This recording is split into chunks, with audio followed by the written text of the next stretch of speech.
రెండున్నర దశాబ్దాల క్రితం రెండు తెలుగు రాష్ట్రాలతో పాటుగా దేశవ్యాప్తంగా చర్చనీయాంశంగా మారినటువంటి నటి ప్రత్యూష మృతి కేసులో ఈరోజు సుప్రీంకోర్టు కీలకమైనటువంటి తీర్పు వెల్లడించింది.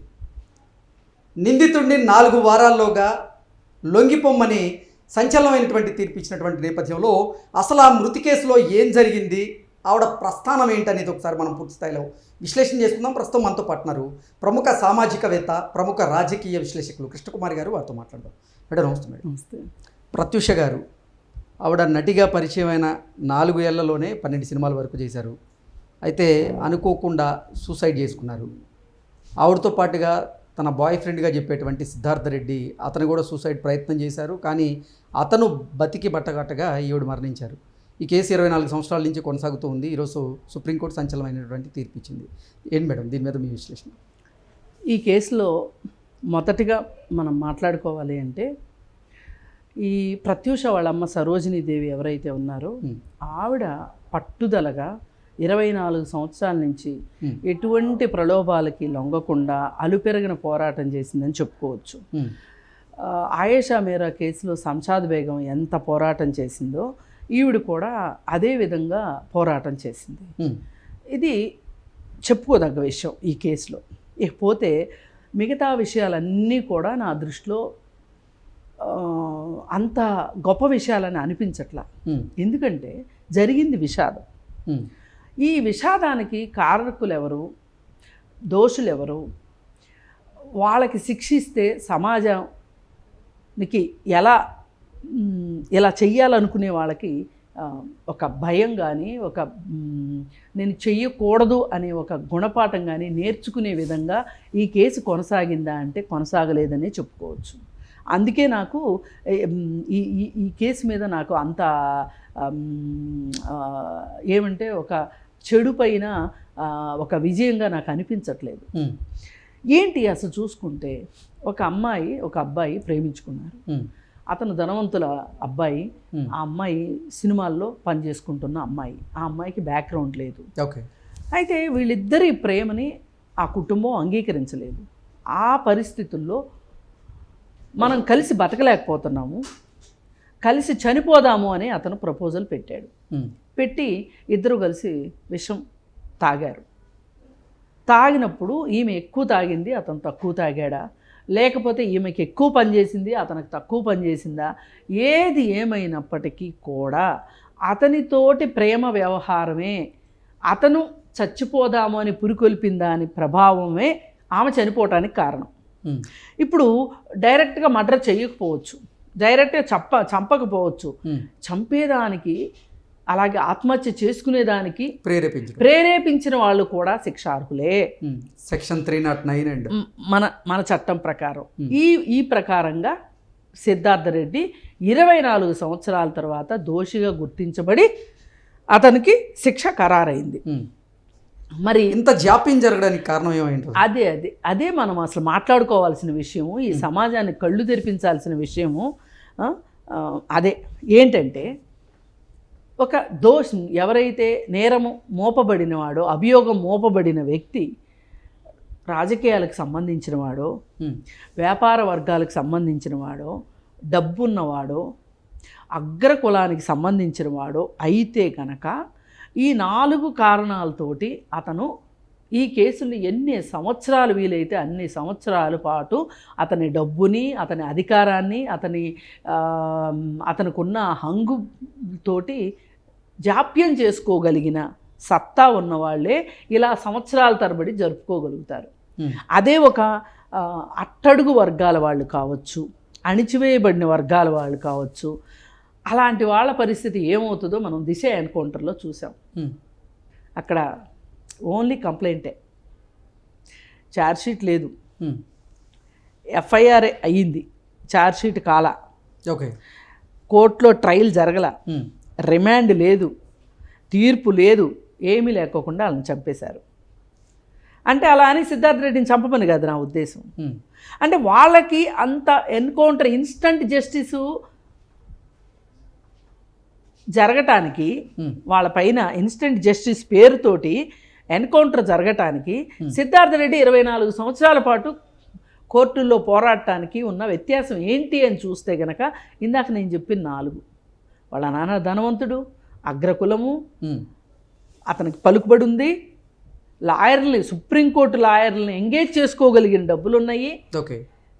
అతను ఈవేళ 5 సంవత్సరాల జైలు శిక్షతోటి పరిమితమయ్యాడు. ఈ 5 సంవత్సరాల జైలు శిక్షలో కూడా అతని తెలివితేటలను ఉపయోగించుకొని లేదు, ఏదైనా ఒక పొలిటికల్ పార్టీ కొమ్ము కాస్తే వాళ్ళ ఎలక్ట్రల్ బాండ్స్ కొనుక్కుంటే సత్ప్రవర్తన ద్వారా 2 ఏళ్లకు 3 ఏళ్లకు కూడా రిలీజ్ కావచ్చు.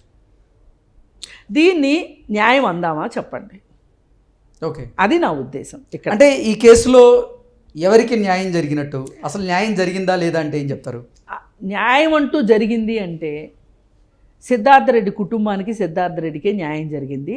ఈ సిద్ధార్థరెడ్డి తరఫున వాదించిన లాయర్లు ఎవరున్నారో వాళ్ళకి ఒక కోర్టు ఫీజు దృష్ట్యా వాళ్ళకి న్యాయం జరిగింది తప్పితే ప్రత్యూషకి ఏమీ న్యాయం జరగలేదు, ప్రత్యూష తల్లికి కూడా ఏమీ న్యాయం జరగలేదు. పైగా సమాజానికి ఇది ఒక గుణపాఠం కూడా కాలేదు. ఎందుకంటే ఇన్ని సంవత్సరాల తర్వాత జరిగింది అని అంటే న్యాయం జరిగితే మటుకు దాన్ని న్యాయం అందామా? ఇప్పుడు ఒక 2 సంవత్సరాల లోపు ఏదైనా శిక్ష పడితే ఈ కేసు గురించి మాట్లాడుకోవడం మర్చిపోయిన లోపే కనుక శిక్ష పడితే ఇలా చేస్తే ఇలాంటి శిక్ష ఉంటుంది, ఇలాంటి పరువు పోతుంది. ప్రత్యూషది ఆత్మహత్య కాదు, ప్రత్యూషది ముమ్మాటికే హత్య అంటూ ఆవిడ తల్లి పదే పదే వాదించేటువంటి ప్రయత్నం చేశారు. ఏంటి దీన్ని ఎలా చూడాలంటే? అదేనండి, ఇప్పుడు ఆమె చెప్పినట్టు అతను ఆమె నోట్లో విషం పోయకపోవచ్చు, కానీ ప్రేరేపించాడు కదా. మనం కలిసి బతకలేం కాబట్టి కలిసి చద్దామని సినిమా డైలాగులు చెప్పాడు కదా. అందుకే కదా ఆ అమ్మాయి చచ్చిపోవడానికి సిద్ధపడింది. అట్లా కాకోకుండా నీకు ప్రేమించేటప్పుడు ఏది అడ్డురాంది ఏది కూడా ఏమి ఇద్దరు ఒక గుడిసేసుకుని ఉండలేరా? ఓకే, నీకు ఆ కుటుంబం లేకపోతే నువ్వు ఏమవుతావు? ఎందుకు మనం కలిసి బతకలేనప్పుడు కలిసి చచ్చిపోదామని బతకలేమనే అపనమ్మకం ఎందుకు వచ్చింది? ఈ దేశంలో అందరికీ పెద్ద పెద్ద బంగ్లాలు, జూబ్లీ హిల్స్లో, బంజారా హిల్స్లో బంగ్లాలు, కార్లు, వ్యాపారాలే ఉండే బతుకుతున్నారా అందరూ? లేదు కదా. అందుకని ఇది అతను ఏంటి అంటే అసలు ఈ అమ్మాయి నిజంగా నా కోసం చచ్చిపోద్దా లేదా అని ప్రేమ పరీక్ష పెట్టాడా, లేకపోతే అడ్డు తొలగించుకుందాం అనుకున్నాడా? ఇంట్లో వాళ్ళు చెప్తారు కదా, అతను ఫోనే లాగేసుకున్నారు. ఇంట్లో వాళ్ళు ఫోనే లాగేసుకున్న వాళ్ళు కారు లాగేసుకుంటారు, కారు లాగేసుకున్న వాళ్ళు పాకెట్ మనీ లాగేసుకుంటారు. అది ఇది కాదండి, వెళ్ళి గేటు బయట నుంచో అంటారు. నేను ఎట్ట బతికేది అనుకున్నాడు. ఆటల కోసమే బతికాడు కదా ఇన్ని రోజులు. అది అందుకని ఏంటంటే ఇలాంటి కేసుల్లో మనకు కావాల్సింది ఏంటి అంటే స్పీడీ జస్టిస్ కావాలి. ఇన్స్టెంట్ జస్టిస్ కోరుకోవడం కరెక్ట్ కాదు, స్పీడీ జస్టిస్. ఈ స్పీడీ జస్టిస్ వల్ల ఏమవుతుంది అంటే మన చట్టమే చెప్పినట్టు న్యాయం జాప్యం అయితే అది న్యాయమే కాదు అని చెప్పినట్లు ఈ జాప్యం కాకోకుండా ఫాస్ట్ ట్రాక్ కోర్టుల్లో పెట్టి ఇలాంటి వాటిల్లో గనక శిక్షలు ఖరారు చేస్తే అప్పుడు ఇలా ఎవరైనా చెయ్యాలి అనుకునే వాళ్ళకి ఇది ఒక చురకలాగా ఉంటుంది, ఒక గుణపాఠంలాగా ఉంటుంది, కనువిప్పులాగా ఉంటుంది. అప్పుడు అలా జరిగితేనే కనీసం ప్రత్యూష చనిపోయినందుకు ఒక న్యాయం జరిగినట్లు అయ్యేది. ఇప్పుడు ఒకరికి అన్యాయం జరగవచ్చు, కానీ తద్వారా ఇంకొకరికి న్యాయం జరగాలిగా, ఇంకొకరికి కనువిప్పైన కలగాలిగా. ఇప్పుడు అతనికి ఏమైందండి? శుభ్రంగా పెళ్లి చేసుకున్నాడు, 24 ఏళ్లలో 2 పిల్లలను కన్నాడు, హ్యాపీగా ఉన్నాడు. అతను అప్పుడప్పుడు సరదాగా కోర్టుకి వెళ్తున్నాడు. ఆయన అన్నిసార్లు కోర్టుకు కూడా వెళ్ళక్కర్లా, ఆయన లాయరే వెళ్తాడు కోర్టుకి డబ్బులు ఇచ్చేసేస్తే. ఈయన వ్యాపారాలు ఈయన చేసుకున్నాడు, ఈయన జీవితం ఈయన గడుపుతున్నాడు, ఈయన హై లెవెల్ లైఫ్ ఈయన బతికేశాడు. ఇప్పుడు సుప్రీంకోర్టు తీర్పు ప్రకారంగా అది కుదరదు కదా, 4 వారాల్లో లొంగిపోవాలని ఆదేశాలు. లొంగుతాడండి. ఇప్పుడు సుకేష్ అనేవాడు తిహార్ జైల్లో ఉండి ఏం చేస్తున్నాడు చెప్పండి? మొన్న ఎవరో సినిమా యాక్టర్కి పెద్ద కారు బహుమతిగా పంపమని చెప్పాడంట. అంతకుముందు ఎవరికో బెయిల్ ఇప్పిస్తానని 100 కోట్లు తీసుకున్నాడు. అలాగే బిష్ణోయ్ గ్యాంగు, లారెన్స్ బిష్ణోయ్ గ్యాంగుకి సంబంధించినోడు అక్కడే ఉంటాడు. ఆడి గ్యాంగోళ్ళు వాళ్ళ కార్యకలాపాలు వాళ్ళు చేస్తూ ఉంటారు. జైల్లో ఉండి ఇన్ని చేస్తున్నప్పుడు డబ్బున్నోళ్ళకి జైలు కూడా పండగేనండి. ఓకే, జైల్లో సర్వసౌఖ్యాలు దొరుకుతాయి. ఎవరికి తెలియదు ఈ సంగతి? మరి ఇక బాధితులకి, బాధిత కుటుంబానికి ఎక్కడ న్యాయం జరిగినట్టు? ఇంకా అసలు జరగలేదు. అదే నేను చెప్తున్నా, ఆమెకి జరగలేదు, సమాజానికి కూడా ఏమీ ఇది దీనివల్ల ఏమీ గుణపాఠం ఏమీ ఇలా చేస్తే ఇలా అవుద్ది అనే ఒక చొరక అంటలేదు. అందుకే ఇది టోటల్ ఫెయిల్యూర్ కేసు నా దృష్టిలో. ఓకే, ఒక్కటే ఇక్కడ ఏంటంటే, ఆ రోజున కూడా చాలామంది ఏం మాట్లాడారంటే, అసలు సినిమా యాక్టర్కి పెళ్ళేంటి అంటే సినిమా యాక్టర్ అయితే పెళ్లి చేసుకోరా? ఎవరినో రెండో పెళ్ళిలోని చేసుకోవచ్చు కదా, డబ్బులున్న కుర్రోడే కావాలా ఈ అమ్మాయికి? ఏదో సినిమాల్లోకి వచ్చామా, 10 సినిమాలు చేసుకున్నామా, డబ్బులు సంపాదించుకున్నామా, వెళ్ళిపోవాలి. కానీ ఎందుకు వచ్చింది ఇది అంతా? అసలు వాడిని పెళ్లి చేసుకుందాం అనుకుంది కాబట్టి చచ్చిపోయింది. ఒక వ్యక్తి యొక్క వృత్తికి తన జీవితానికి ఎలా లింక్ పెడతారు ఇలా? ఇదే మాట్లాడుకునేది ఇదే. కాకపోతే ఈ 24 సంవత్సరాలులో వచ్చిన మార్పు ఏంటి అంటే, ఆ రోజు కనుక వాళ్ళు ఆ పెళ్ళికి ఒప్పుకుని ఉన్నట్లయితే కనుక, ఆ అమ్మాయిని పెళ్ళికి ఒప్పుకుని ఉన్నట్లయితే కనుక, ఈ 24 సంవత్సరాల నుంచి కోర్టులు జైళ్ళు తిరిగే పని లేకుండా, డబ్బులు ఖర్చు పెట్టుకోకుండా. అప్పుడు వారి వయసు చాలా చిన్నది కదా, ఇంటర్మీడియట్ పూర్తి చేసుకున్నారు. అతను బీటెక్లో ఉన్నాడు, ఆవిడ సినిమాల్లో. అవునండి, బీటెక్లో ఉన్నారు. సరే, నువ్వు చదువుకున్న తర్వాత ఆ అమ్మాయిని పెళ్లి చేసుకుందావు కానీ అని అంటే ఈ గందరగోళం వచ్చేది కాదుగా. వాళ్ళ అభ్యంతరం ఏంటి అక్కడ? ఆ అమ్మాయి కులం దగ్గర నుంచి, ఆ అమ్మాయి వృత్తి దగ్గర నుంచి, ఆ అమ్మాయికి డబ్బులు లేకపోవటం దగ్గర నుంచి, ఆ అమ్మాయికి అంతస్తు లేకపోవటం దగ్గర నుంచి, ఈ 4 వాళ్ళకి ప్రతిబంధకాలు అయినాయి. అందుకే ఇలా జరిగింది. దాని బదులు ఆ రోజు కనుక వాళ్ళు ఒప్పుకుని ఉన్నట్లయితే, ఇవాళ ఈ ప్రత్యూష కేసు ప్రస్తావనకు వచ్చిన ప్రతిసారి సిద్ధార్థ రెడ్డి బయటకు వస్తున్నాడా, రావట్లేదా? అతని కుటుంబం పేరు బయటకు వస్తుందా, రావట్లేదా? ఇది పరువా? ఇది మర్యాద?